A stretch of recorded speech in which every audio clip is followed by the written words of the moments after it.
બાપાશ્રીની વાતોનું એકીકરણ. શ્રી હરિની સર્વોપરિતા વિભાગ 2.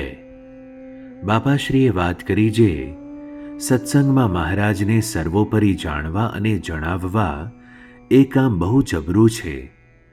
શ્રીજી મહારાજ પોતે પ્રત્યક્ષ દર્શન દેતા તો પણ જ્યારે આ મૂર્તિ સૌથી નોખી છે, આ મૂર્તિને સુખે અનંત મુક્તો સુખ્યા છે.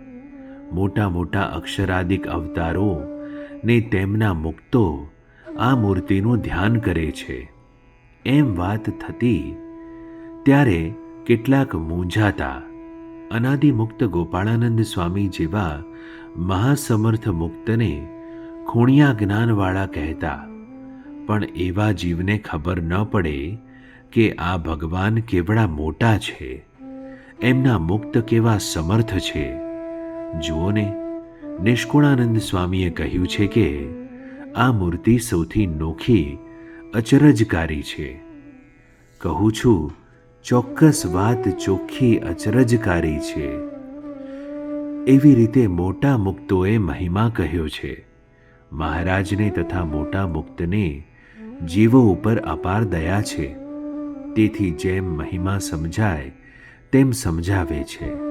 અનાદિમુક્ત ગોપાળાનંદ સ્વામી, ગુણાતીતાનંદ સ્વામી, મુક્તાનંદ સ્વામી, બ્રહ્માનંદ સ્વામી, પ્રેમાનંદ સ્વામી, નિષ્કુળાનંદ સ્વામી આદિક મુક્તોએ એ જ કામ કર્યા છે. તો પણ અનાદિકાળનું અજ્ઞાન જીવને વળગ્યું છે. તેથી આવી વાતો ઝટ સમજી શકતા નથી. તે મહારાજની દયાથી ધીરે ધીરે સમજશે. આપણે તો સૌ ઉપર દયા રાખવી. દયા તે શું?